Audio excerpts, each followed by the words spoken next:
today's video, we're turning up the heat with an explosive fire DPS build that will have you dishing out massive damage. So if you want to burn through bosses or melt adds, this build is designed to maximize your powers. So that being said, let's jump into it. So let's start off with the equipment and mods. For the weapon I'm using Brawl in here. You could use Dual Wheel. Dual Wheel is also a good weapon for weapon tapping to get some extra damage or for precision. For the mod we're using here, we have the Ultimate Blast Adapter mod, where weapon attacks cause an explosion damaging up to 9 additional targets in a 7.5 meter radius for 13% of your precision. So for this build, we also be going to be speccing to precision, and I'll come to that later on. So let's continue on here. For the head mod, I'm using Ultimate Supercharge mod, grants 50% supercharge back to you when you use a supercharge. For the neck mod, I'm using Ultimate Unending Power mod, increase might by 25% and precision by 30% for 4 seconds once you attain a hit counter above 25. For the back socket, I'm using Berserker. Your damage output increases by an additional 10% when your health drops below 35%.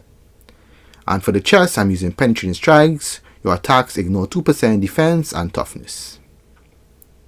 The leg socket, I'm using Ultimate Critical Prowess mod, increases your weapon and ability critical chance by 2.5%.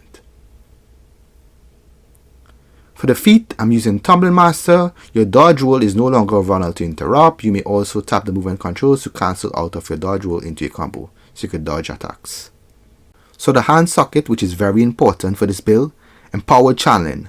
Channel superpowers are no longer vulnerable to interrupt, prevent standard control effects, and increase defense and toughness by 5% while active.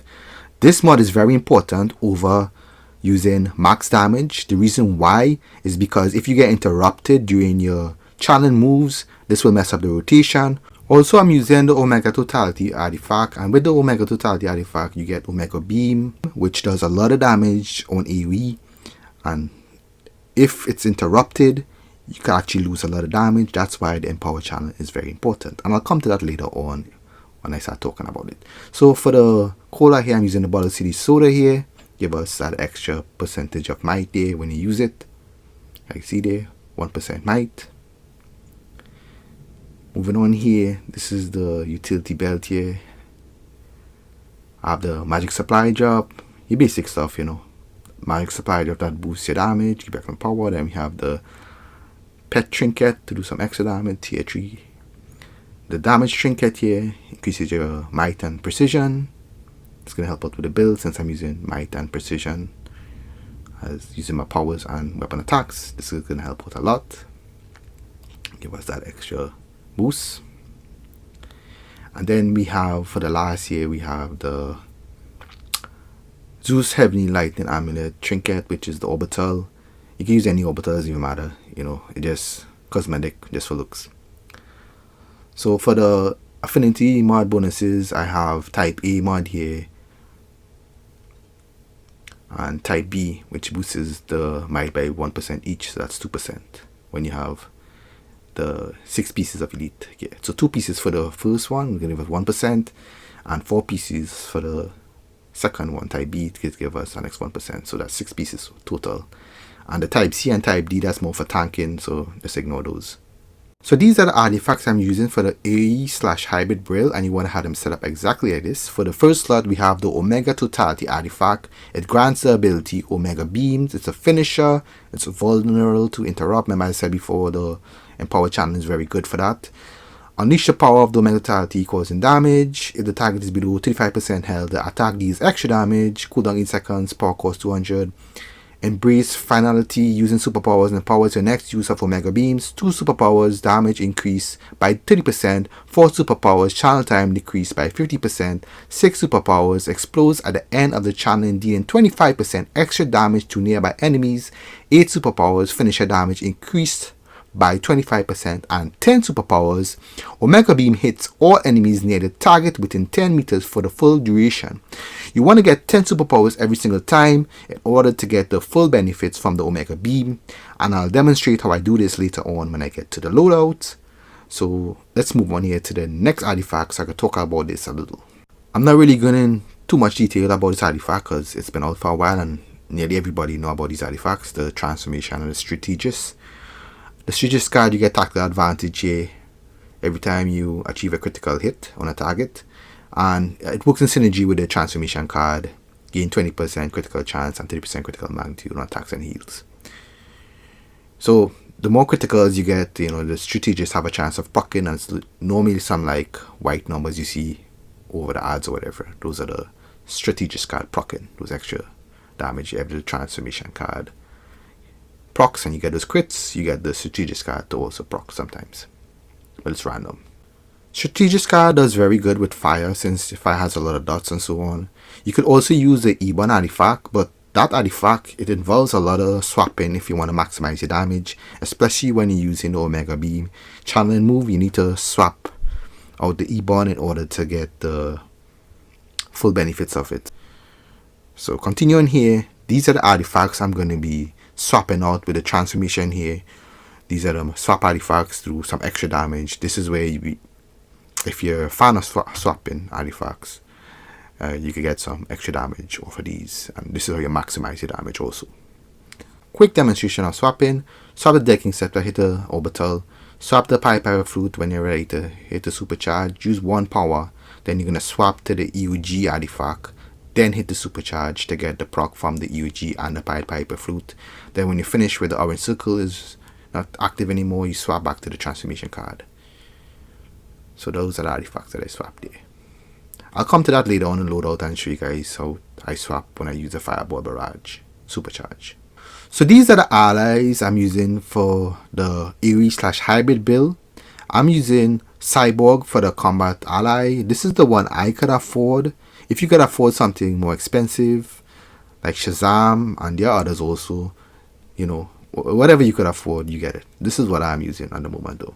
So let's get into it here. Cyborg power chord combat ability. Blast this projectile at a single target, may split and damage surrounding enemies. So these projectiles can do a lot of damage depending if there's a wall and so on. It might bounce off the wall and do some extra damage. So sometimes the passes might be high for Cyborg, sometimes they might be low. It's just random. So that's it for Cyborg. Now I'm moving on to the support ally. So for my support ally 1, I'm using Satana. Passive ability, Out of a Hat. Abilities that apply power interactions, which is the PI, have a chance to pull a random animal from Zatanna's hat, granting a buff for 12 seconds with a 30-second cooldown. The effects as follows: Dove, damage reduction shield. Elephant, power cost reduction. Those are very good if you're using Ebon. Also, the elephant. Rabbit increases critical chance and movement speed. That's very good. Critical chance increase, movement speed. That's going to be very good if you move from adds to adds. And Tiger, increased might and precision. So let's go to the current round bonuses. Scrolling down here. R for Rabbit, 5% critical chance, 30% speed increase. Tiger, which is a T there, 10% might and 5% precision. So that 10% might and 5% precision gonna come very good with the build because I'm using weapon attacks and I'm also using my powers. So that's gonna help out with the build. As I said in the beginning, the PI is very essential, so a PI must be in the loadout, and I'll come to the loadout later and show you guys here. Actually, let me demonstrate it here for you guys. I'm using the Inferno PI to proc Zatanna Out of a Hat support ability. I got the Dove there, that invisible shield, can't really see it. Try it again here. I got the Tiger. This one I could actually show you guys here. So let me check my might. The Tiger 10% might buff took me to 528,298, and when it's not active, it's 492,360. That's base might. Moving on to our support ally 2, we have Batman using that passive ability there from the shadows. Upon entering combat, gives a percentage increase of might and precision for the first 6 instances of damage dealt. Reaching 60 on a combo counter refreshes from the shadows and resets the counter. The current rank bonus, 10% might and 5% precision, which is very good for the build since I'm using powers and my weapon.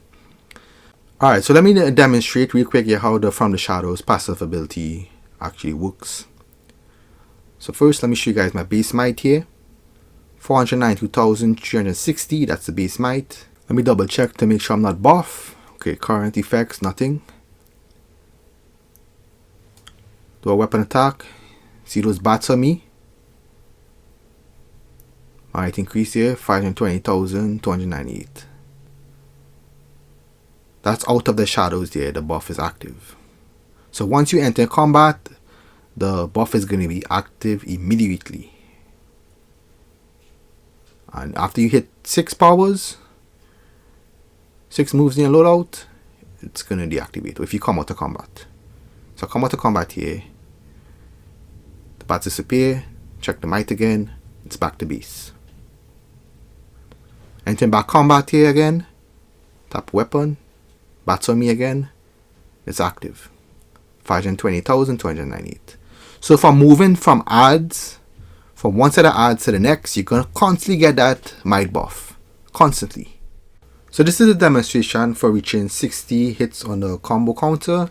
Once reaching 60, you're going to get the bats to proc again, activating at 10% might, passive ability from the shadows from Batman.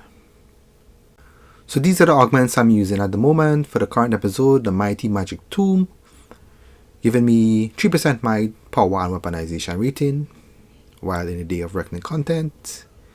And for the next one, I'm also getting 3%. So that's 6% total. Plus the other benefits of the Hex Hunter and so on. And for the original augments, yeah, I got the Mighty Implants maxed out at 412, increasing my might. Now I'm going to show you guys how to spec your skill points. Moving on to the traits here. 1 skill point in your weapon tree. In this case I'm using Brawling. If you're using Dual Heal or whatever weapon you're using, just put 1 skill point in it. That's all you need. For the movement tree, since I'm super speed, I'm just going to put 1 skill point into Speed Force. So do the same thing for whatever movement you are at the moment. For the iconic powers, you want to grab Robot Psychic and Heat Vision. Heat Vision is going to be very useful for the PI, which burns enemies, and I'll come to that when I get to the loadout. So now we're moving on to the stat points. For the stat points, we're going to be speccing into Focus Superpowers, so put 1 skill point into that. We're going to get 10% might, 10% power, and 25% power regeneration. Next, you want to spec into Critical Attack Chance, maxing it out at 20 points to get 20% critical weapon attack chance and 20% critical ability attack chance, which is the powers. And then we're going to be maxing out critical attack damage, put in 14 to that to get 80% critical ability attack damage, which is your powers, and 80% critical weapon attack damage, which is our weapon attacks. Next, we're going to be specking to might and power to get that 10% power, 10% might, and 10% weaponization rating. If you can max it out, max it out. If you can't, just work on your skill points, and whenever you can max it out, max it out. For those who have a lot of skill points, you're going to use the rest of skill points and spec into precision to get 10% weaponization rating, 10% precision, 10% weapon DPS. This is going to help out because you use a lot of weapon taps in between the rotations, and I'll show you guys that when I come to the loadout. So you're going to be proccing that ultimate blast attack to mod there by having a lot of precision also. So this is a loadout for Aoe DPS. We have Flame Cascade, burning enemies take additional damage. Next we have Inferno, burn enemies making them vulnerable to burning effects, that's the PI. Third we have Fire Burst here, burning enemies take additional damage. Then we got Robot Psychic and Omega Beams, of course, because you're using an Omega Totality Artifact. And Fireball Barrage, which is going to be the Supercharge. That one we're going to be swapping artifacts to get some extra damage, and I'll come to that later on when I show you the demonstration. So you could have this in any order you want. You could put Inferno first if you want, but this is how I have it, since I'm used to it like this way, and I have that muscle memory already kicking in there, so I'm used to it, So for the hybrid loadout, when you have bosses and adds, you're going to be swapping out Inferno with Absorb Heat. Absorb Heat going to do a lot of damage on bosses, and we're also going to be swapping out the Fire Burst with Heat Vision. That's for the PI, so the Zatanna ally will work. So these are the moves we're going to be using here for the hybrid build here. Omega Beam, Absorb Heat and Heat Vision here does a lot of damage on bosses here. I got Robot Psychic, some extra damage. For your add damage, you're gonna use Flame Cascade during the fight, and also Omega Beam, which does a lot of damage. This is the rotation for the Aoe loadout. tap your weapon, Inferno, Fire Burst, Spam Flame Cascade, Fire Burst ready again, you're going to use Fire Burst. Inferno is ready, use Inferno. Then you use Omega Beam. Back to Fire Burst. See how much damage I got there? The damage increased to 13.9 million. I'm using weapon attacks in between every 2 rotations just to get the ultimate blast adapter to proc to get some extra damage or for precision. You're going to see the damage fluctuate a little bit. It's going to drop a little and it's going to rise. You get 16.3 million again there.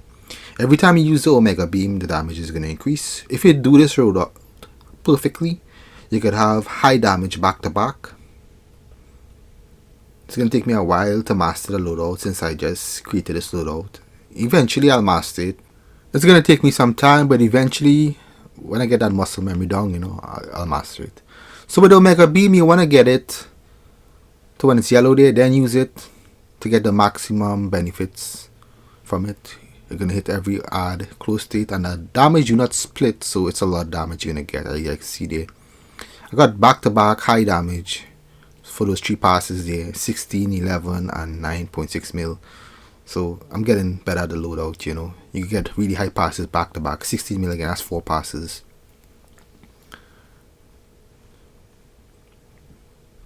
So yeah guys, I'm going to do a couple of passes. Just remember to do weapon attacks every 2 rotations. I'm doing the weapon taps, but you guys can't really actually see me doing it. I'm doing it so fast. 15 million, that's nice. So as I said before, the damage will fluctuate if you mess up on the rotation. Also, when the support ally ability procs, you're going to get some extra damage too from them. So if you get Zatanna out of a hard combat, the proc, you get extra might. The pass is going to be high. Also with the Batman from the shadows getting that 10% might, the pass is going to be a little higher too. So if those happen to proc, you know, you're going to get that extra damage. So I got some nice passes, just 17.8 million, 16.4 million, back to back, some nice damage. Drop again there, 5.3, back to 18.5.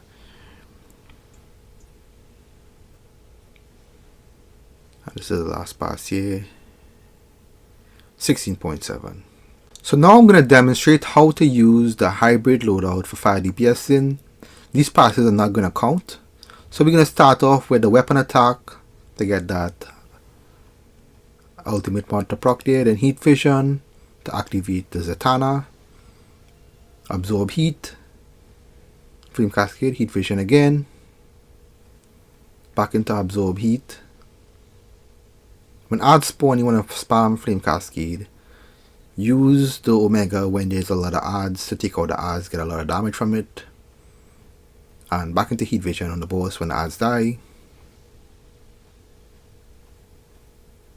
Unfortunately, I do not have any content with actual boss fights and ads, so you guys will be able to see how much damage this actually does. It does a lot of damage. So yeah, obviously these passes not gonna count because, you know, we can have more ads on this during the boss fights, you know. So you guys have a little idea there how to use the loadout. So now we're moving on to the pure single target loadout. This is only for bosses only. Everything else remain the same except for the ally. We're using the House of Legends bot ally for single target damage. And we swap out the Omega artifact for the Quizlet. Gonna give us some extra damage. It's a little higher in passes than Omega. And then for the loadout we have Overheat, Absorb Heat, Snuff Out, Heat Vision, Robot Psychic, and Fireball Barrage. That's the loadout we're going to be using for single target. So let me demonstrate here and do some passes for you guys. So I'm going to start off with Heat Vision. That's going to activate the PA and proc Zatanna, followed by a weapon attack into Overheat, Absorb Heat, Snuff Out, into Heat Vision again, jump out of Heat Vision, into Absorb Heat, back to Snuff Out, Heat Vision, jump out again, and just repeat. Do the weapon attacks or the weapon taps, I should say, every 2 rotations just to proc that blast I should say Ultimate Blast Adapter. Get the extra damage from precision. So you guys can see the passes there. I swear that when the sparring target health drops, the passes kind of mess up a little bit. It's all good. So averaging around 3 point something million if I do it correctly.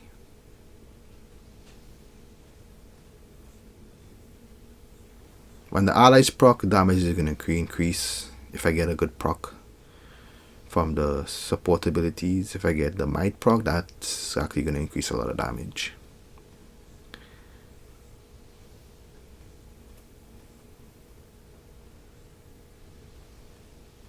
So you guys have an idea there of the single target. You guys can see how I'm doing the rotation.